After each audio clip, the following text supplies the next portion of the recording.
तू दो है, हस्ती छड़ के वेख बुले शाह जिदा नाम जपे तू ओ है। कि एक को ही देखा है, एक को ही जाना है, तिस बिन दूसर कोई नहीं, को नहीं एके सिरजनहार। कि तेरे बगैर कुछ है ही नहीं, वननेस तू ही है। जलस्थ हुई थलस्थ हुई चल थल मैयल पूरे स्वामी सिरजनहार। अनक पांत हुए रच जप। तो अब साथ संगत कहने का भाव यही है कि अनेकों रूप मैनिफेस्टेशंस जिसको हम कहते हैं, एक की ही मैनिफेस्टेशंस। तो मैनिफेस्टेशंस इतनी हैं, इसलिए भ्रम में इंसान आ जाते हैं और उन्हीं भ्रमों में रहते हैं। लेकिन जो एक को जान जाते हैं तो जान जाते हैं कि पानी है या फिर वही बर्फ का रूप बन गया है। कहने को हम उसको बर्फ कह रहे हैं, लेकिन उस जल ने, उस पानी ने मैनिफेस्ट किया अपने आप को, एक बर्फ का रूप ले लिया। लेकिन मूल रूप में वो जल ही, पानी ही।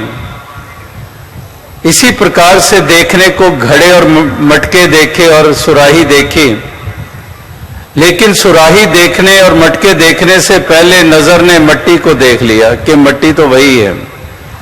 रूप चाहे कोई भी है, जेवर कंगन या हार या पैजेब देख ली, लेकिन वो देखा जरूर, नजर में पहले वही आया, क्योंकि स्थूल पहले नजर में आया एकदम। लेकिन एकदम उसी वक्त ज्ञान की दृष्टि ने उसको सोना करके देखना आरंभ कर दिया। अब वो चाहे बेशक अलग अलग रूप हैं, बनावट है, लेकिन दृष्टि जो है ज्ञान वाली वो ज्यादा प्रभावशील हो गई है। तो इस प्रकार से माटी एक अनेक भांत कर साजी साजनहारे, कि मट्टी तो एक है लेकिन अनेकों रूपों में मालिक ने इसकी सृजना की हुई है। तो इसलिए महापुरुष, संत जन, भक्त जन यही संदेश, यही पैगाम ये युगों युगों से हर मानव, हर इंसान को ये दिए चले जा रहे हैं कि इंसान अगर ये दृष्टि को प्राप्त कर ले, जो अनेकता में एक करके इस एक को देखे और तभी अनेकता के होते हुए एकता के भाव से युक्त हो जाए, और फिर यही एकता जब मानव भाईचारे का रूप बन जाए तो धरती स्वर्ग बन जाए, धरती जन्नत बन जाए। लेकिन जो संसार की अवस्था हम देख रहे हैं, एक ऐसी बिखरी हुई अवस्था है, टूटी हुई अवस्था है। एक दुराव हैं, दूरियां हैं, बटे हुए हैं, बिखरे हुए हैं। वो धागा बीच में है नहीं जो पिरो दे इस सारे बिखरे हुए टुकड़ों को। इस प्रकार से ऐसे बिखरे हुए इंसान और महापुरुषों के जतन कि ये जुड़ जाएं, ये एक हो जाएं, ये सब अपनी पहचानों को तज दें, ये तज दें अपनी सारी वो पहचानें। भगवान कृष्ण ने भी कहा कि सर्वधर्मान परित्यज्य, कि इस प्रकार से वो धारणाएं, वो हमारी जो नजरिए हैं, जो हमारी ऐसी मान्यताएं हैं, उनको तज दें। तजो सब परम भजो पार ब्रह्म। तो जिसको हम दूसरे शब्दों में कहते हैं कि शेड योर इग्नोरेंस, इस अज्ञानता को तजो। ये भ्रम इसी अज्ञानता के कारण है। इस अज्ञानता को तजो, भ्रमों से छुटकारा मिल जाएगा। और भ्रम से छुटकारा मिला तो वही एक ही बाकी रह गया। अनेकता के होते हुए भी एक ही था, लेकिन अज्ञानता ने केवल अनेकता दिखाई, एक नहीं दिखाया। लेकिन ज्ञान ने अनेकता के बीच में इस एक को दिखाया, और फिर ये एक जहन दिलो दिमाग में रहा, उठते बैठते व्यवहार करते हुए चलते फिरते। तो फिर सारी ही संकीर्णताएं जाती रही, सारी दीवारें गिर गईं, और इस प्रकार से अपनत्व का भाव ये मजबूत हो गया, और इस प्रकार से एक ब्रदरहुड या भाईचारा जिसको हम कहते हैं वो स्थापित हो गया। तो ऐसे समागमों के आयोजन, उसके पीछे यही भाव होता है कि हम उस दृष्टि से देखें, जो संतों महात्माओं वाली दृष्टि, जो गुरु पीर पैगंबरों वाली दृष्टि, जिसको समदृष्टि कहा जाता है, कि उस दृष्टि से सभी युक्त हो जाएं। वो हमारी देखनी बन जाए ऐसी, वो भावनाएं हमारी ऐसी बन जाएं। जो भावनाएं और दृष्टि हमारी बनी हुई हैं, ये दृष्टि है दूसरे को नीचा करके देखने वाली, दूसरे को बेगाना करके देखने वाली, दूसरे को तुच्छ करके देखने वाली, और कदम कदम के ऊपर दूसरे को छोटा होने का एहसास कराया जाता है, क्योंकि खुद उसको छोटा मान रहा है। इसलिए बार बार दूसरे को छोटा करके संबोधित करता है और छोटा मानकर चलता है। ये उसकी प्रवृत्ति होती है, ये उसकी एक मानसिकता होती है, ये उसकी एक अवस्था होती है।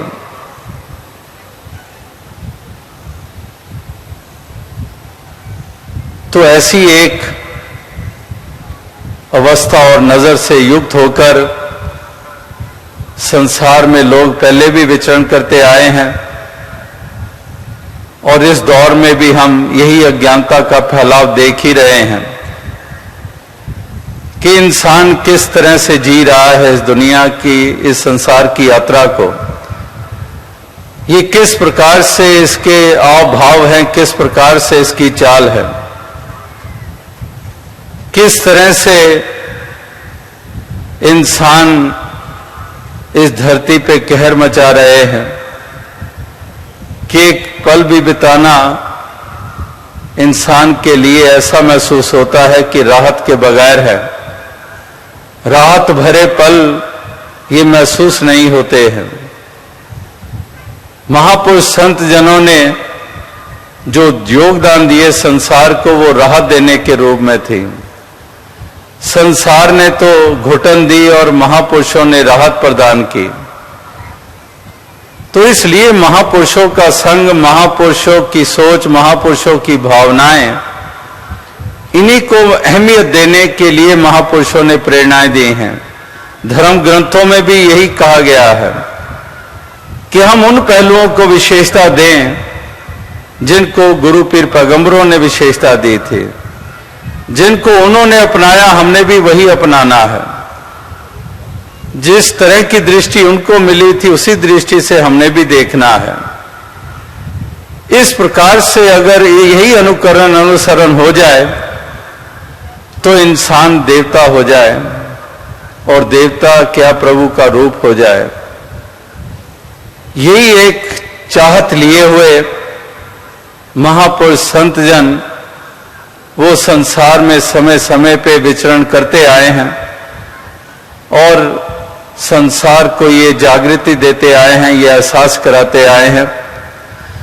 तो आज भी इस समागम पर दिल्ली में आप सभी उपस्थित हुए हैं, यही संदेश लेकर, यही पैगाम लेकर कि हे मानव, तू जागरूक हो जा, तू इस गफलत की नींद से उठ जा, तू इस प्रकार से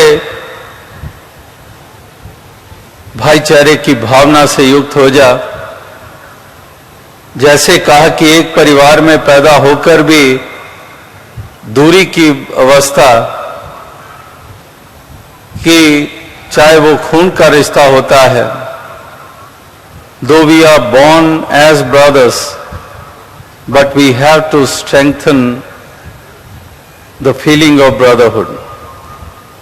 कि एक तो वो है जिनको हम कहते हैं कि ये मेरे बिरादरी का नहीं है, जिस माता पिता से मैं जन्मा हूं वे उस माता पिता से नहीं जन्मे हैं, तो उसको कहते हैं कि मैं अलग हूं वो अलग है। लेकिन यहां पर वो एक अवस्था का जिक्र हो रहा है कि एक ही माता पिता से पैदा हुए और भाई के रूप में ही वो रिश्ता बन गया जन्म के साथ। लेकिन इतना ही काफी नहीं होता है। अगर इतना ही काफी हो तो भाई भाई से कब टकराए, क्यों झगड़े? तो उसके लिए वो भाई वाली भावना, वो दर्द वाली भावना एक दूसरे के लिए वो बहुत जरूरी होती है। तो इसलिए वो ब्रदरहुड वाली फीलिंग्स को नर्चर करना होता है, उसको मजबूत करना होता है। तो इस प्रकार से संसार में भी अगर भाईचारे की बात हो रही है तो वहां पर भी वही मेहनत की जरूरत, उसी दृष्टि की जरूरत, उन्हीं भावों की जरूरत। तो यही एक पैगाम लिए हुए आप सभी यहां पर उपस्थित हुए हैं और जगह जगह से चलकर आए हैं, स्थान स्थान से चलकर आए हैं और स्थान स्थान के ऊपर आप इसी सत्य का आधार लेकर इस जीवन के सफर को तय कर रहे हैं और लोगों तक भी, संसार तक भी यही पैगाम आप देते चले जा रहे हैं, क्योंकि जानते हैं कि इसी में ही सबका भला है, इसी में ही सबकी भलाई है, ये आप जानते हैं। संसार ऐसी नादानी में विचरण कर रहा है, इसलिए वो जानता नहीं है कि भला किस में है और बुरा किस में है। इसलिए वो ठोकरें भी खाता है और वो इंसान के रूप में पैदा होकर भी एक नीचे दर्जे का बनता चला जा रहा है, क्योंकि उसको जागृति नहीं है, उसको एहसास नहीं है। लेकिन जिनको जागृति है, एहसास है, वो इस प्रकार से वो विचरण करते हैं और साथ ही साथ औरों को भी वही दिशा देते हैं, उसी दिशा की तरफ औरों का मुख मोड़ते हैं कि इंसानों इस प्रकार से ये नजदीकत कायम कर लो कि ऐसी नजदीकत कायम हो जाए कि बीच में कोई फासले ना रह जाए। आज भी महापुरुषों ने जिक्र किए कि पहुंचने को चांद तक भी पहुंचे, सितारों तक भी पहुंचे, लेकिन हम अपने नजदीक वालों के पास नहीं पहुंच पाते हैं, वहां पर हमारी दूरियां बनी रहती हैं। जैसे वो शायर का शेर भी दास अरसा पहले, कई बरस पहले वो दोहराया करता था कि दूर की दूरियां तो मिट जाएंगी, लेकिन नजदीक की दूरियां, इनको कैसे मिटाया जाए।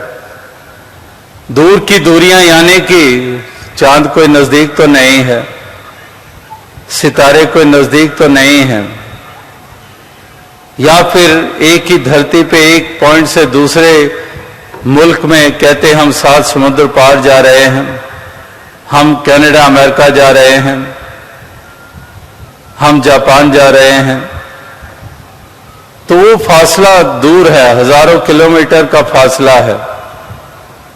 तो दूर की दूरी तो मिट जाती है, हम हवाई जहाज पे बैठते हैं, पहुंच जाते हैं, वो जो दूरी थी वो मिट गई, उस जगह पे पहुंच गए।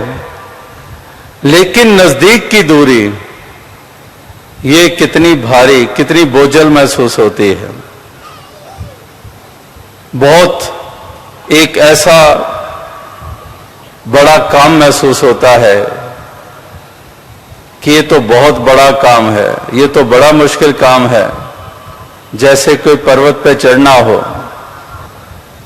तो दूर की दूरी तो समाप्त हो गई, लेकिन जरूरत इस बात की है कि नजदीक की दूरी समाप्त हो। तो ये नजदीक की दूरियां ही हैं, हम नजदीक ही हैं।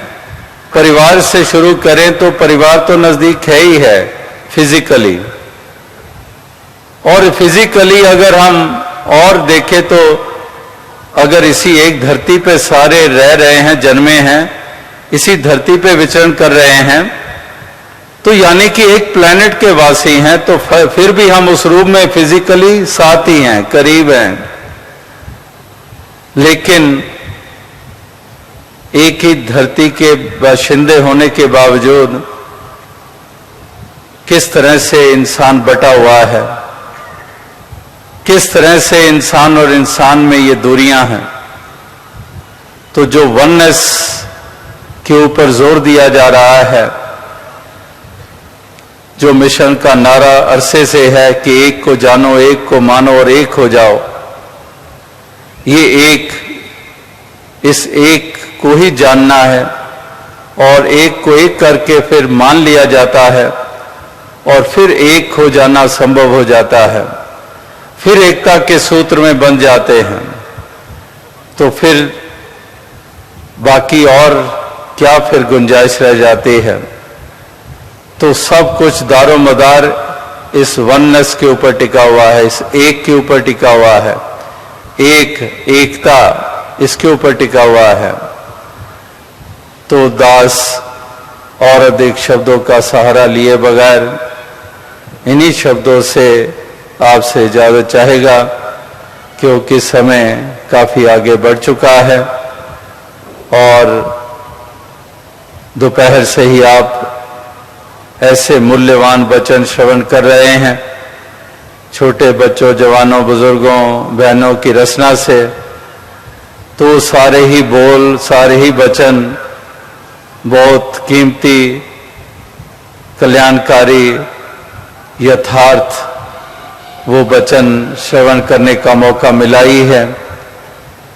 तो दास समय को देखते हुए और अधिक शब्दों का इस्तेमाल ना करते हुए आपसे इजाजत चाहेगा और कल फिर अवसर और मौका जो महापुरुषों के भाव श्रवण करने का अवसर प्राप्त होगा और इस प्रकार से सभी लाभान्वित होते चले जाएं। साध संगत जी धन्य।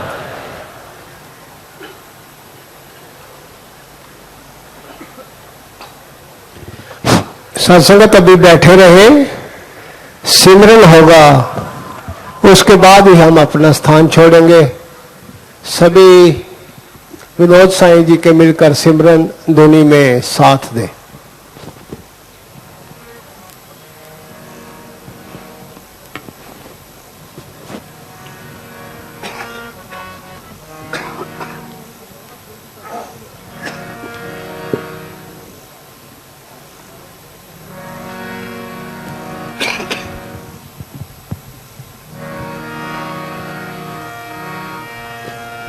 तेरी ओट सहारा तेरा, तन मन घोले घुमावा, कहे अब तार तेरे ही दाता,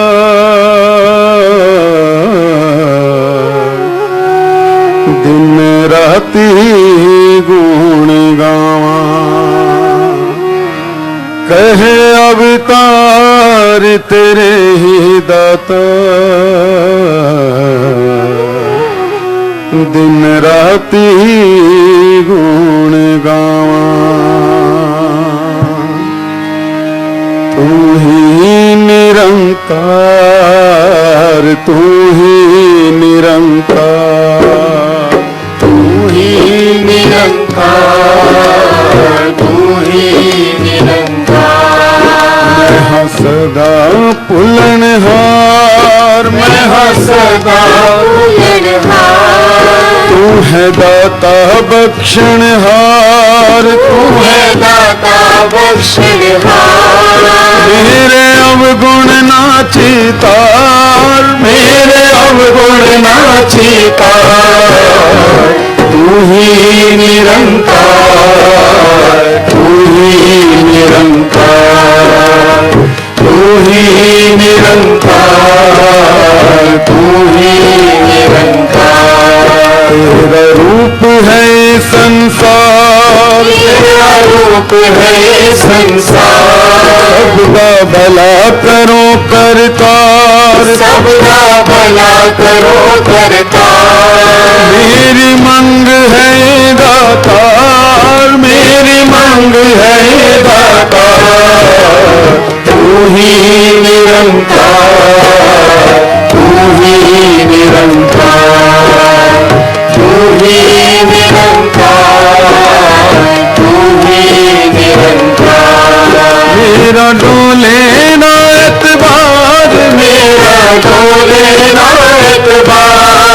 बख्शो श्रद्धा भक्ति प्यार, बख्शो श्रद्धा भक्ति प्यार। करा मैं संतान दा सत्कार, करा मैं संतान दा सत्कार। तू ही निरंकार, तू ही निरंकार, तू ही निरंकार, तू ही निरंकार। तू ही निरंकार, तू ही निरंकार, तू ही निरंकार, तू ही निरंकार।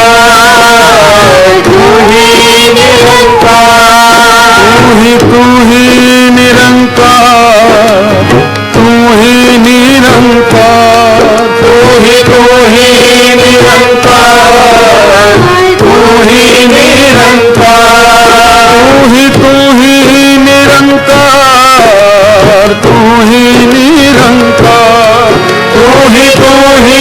निरंकार, तू ही निरंकार, तू ही निरंकार, तू ही निरंकार, तू ही निरंकार,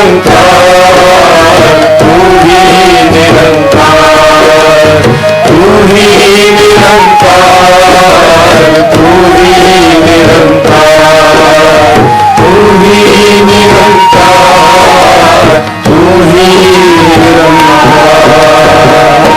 सतगुरु बाबा हरदेव सिंह जी महाराज की जय। निरंकारी राजमाता गुरु वचन अवतार की है। परम पूज्य माता जी की जय। प्यार से कहना निरंकार जी। सत्संगत अब मंच की ओर कोई भी बढ़ने का प्रयास नहीं करे, बहुत ही सजगता से अपने अपने स्थानों की ओर बढ़ेंगे। और कल प्रातः फिर ठीक 11 बजे ग्राउंड नंबर 3 के पास जो दिल्ली की गाड़ियों की पार्किंग है वहीं पर ही सेवा दल की रैली होगी। वहां पहुंचकर